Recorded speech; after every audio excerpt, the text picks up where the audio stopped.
आज हम बिल्कुल कम खर्च में, कम मेहनत में और कम सामग्री में ऐसी मिठाई बनाकर तैयार करेंगे कि खाते ही मज़ा आ जाएगा।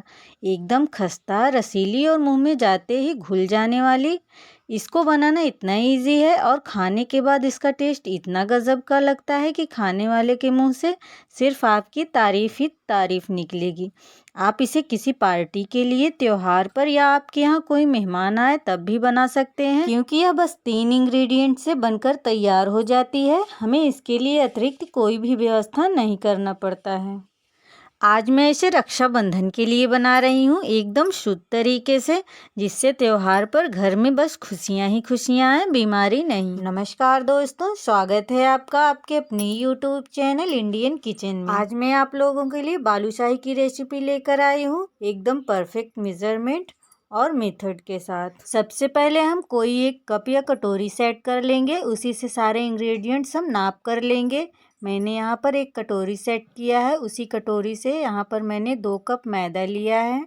चौथाई चम्मच नमक लेंगे टेस्ट को बैलेंस करने के लिए। छोटे चम्मच से 1 चम्मच बेकिंग पाउडर लेंगे, इसी से हमारी बालूशाही जो है लेयर्स वाली बनेगी। अब हमने जिस कटोरी से मैदा लिया था उसी से आधा कटोरी देसी घी लेना है। यहाँ पर हमें देसी घी का ही यूज़ करना है, तभी हमारी बालूशाही सुपर टेस्टी बनेगी। अब हम सारी चीज़ों को अच्छे से मिक्स कर लेंगे। इसे हमें हाथ से ही अच्छे से मसलते हुए मिक्स करना है।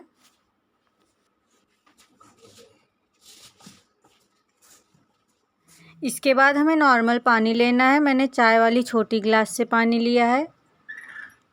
अब थोड़ा थोड़ा पानी डालते हुए टाइट डो रेडी करना है।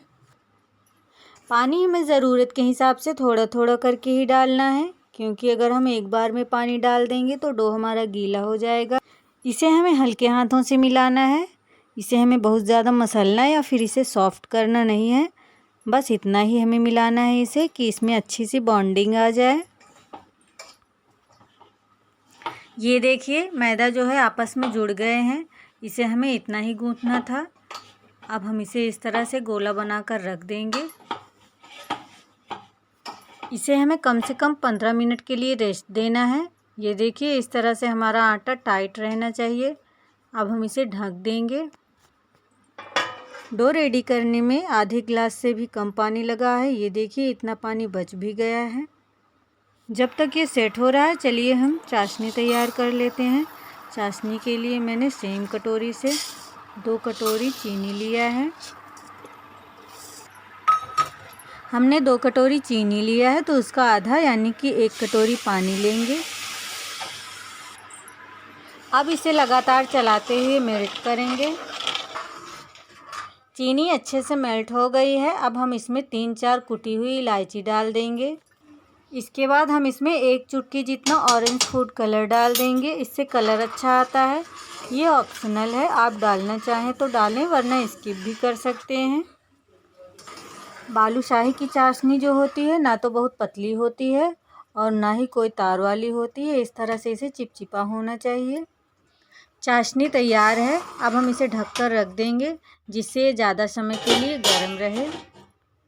15 मिनट हो चुके हैं। डो अच्छे से सेट हो चुका है। चलिए अब इससे हम बालूशाही बनाते हैं। इसे हमें मसलना या चिकना करना नहीं है, डायरेक्ट हम इस तरह से थोड़ा सा डो तोड़ेंगे और इसकी छोटी छोटी लोइयाँ बनाएंगे। बालूशाही बनाने के लिए आटे में बिल्कुल भी लचक नहीं होना चाहिए। इस तरह से हम इसे तोड़ें तो ये जल्दी से टूट जाए। अब हम इसकी गोल गोल लोइयाँ बना लेंगे। इसे हमें बहुत ज़्यादा प्रेस करके नहीं बनाना है। गोलियों को बनाने में हमें थोड़ा सा समय लगता है क्योंकि ये बार बार खुल जाती हैं, लेकिन हमें इसे हल्के हाथ से ही बनाना है। जब बॉल बन जाए तब हम इसे थोड़ा सा प्रेस कर देंगे जिससे ये पेड़े के शेप में आ जाए। फिर हम इस तरह से छोटी उंगली से इसमें दोनों साइड होल कर देंगे। होल करने से ये अंदर तक अच्छे से पकता है और इसमें चाशनी भी अच्छे से अब्जॉर्ब होती है। इसे हमें बहुत ज़्यादा चिकना नहीं करना है। ये आपको दरार दिख रही है, इस तरह का इसे होना चाहिए, तभी ये परतदार बनती है। अब हम इसे प्लेट में रख देते हैं और इसी तरह से बाकी की बालूशाही भी तैयार कर लेते हैं। इसी तरह से हम सारी बालूशाही तैयार कर लेंगे।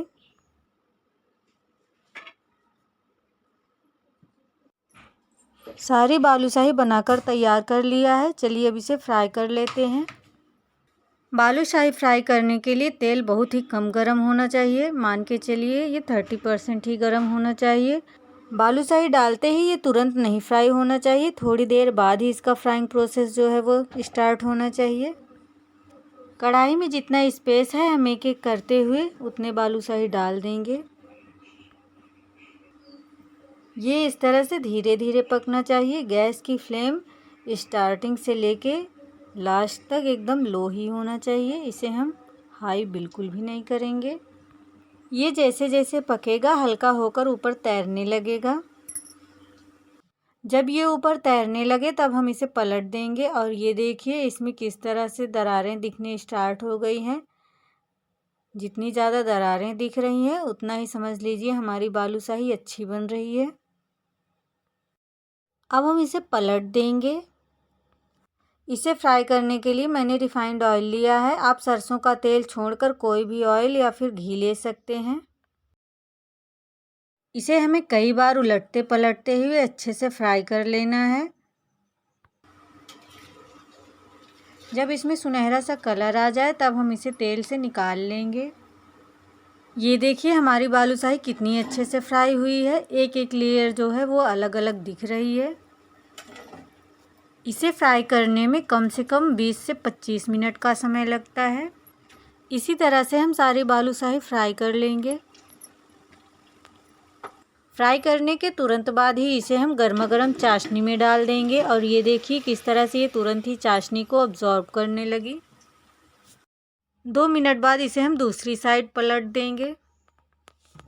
5 मिनट चाशनी में रखने के बाद इसे हम इस तरह से छन्नी के ऊपर रख देंगे जिससे इसकी एक्स्ट्रा चाशनी जो है वो निकल जाए। 2-3 मिनट बाद इसे हम प्लेट में पलट लेंगे और ये देखिए हमारी रसीली बालूशाही बनकर तैयार है। ये देखने में जितनी ज़्यादा सुंदर दिख रही है खाने में उससे भी ज़्यादा टेस्टी थी। मैं आपको एक बालूशाही तोड़कर भी दिखा दे रही हूँ कितनी ज़्यादा सॉफ्ट है और इसके अंदर तक चाशनी कितनी अच्छे से अब्जॉर्ब हुई है। तो कैसी लगी आपको हमारी बालूशाही की रेसिपी कमेंट करके ज़रूर बताएं। अगर आपको मेरी वीडियो अच्छी लगी हो तो वीडियो को एक लाइक ज़रूर करें और इसे फ्रेंड और फैमिली के साथ शेयर करना बिल्कुल भी ना भूलें। और अगर अभी तक आपने चैनल को सब्सक्राइब नहीं किया है तो प्लीज़ चैनल को सब्सक्राइब कर लीजिए और बेल आइकन प्रेस कर दीजिए जिससे मेरी वीडियो की सारी नोटिफिकेशंस आप तक सबसे पहले पहुँचे। Thank you.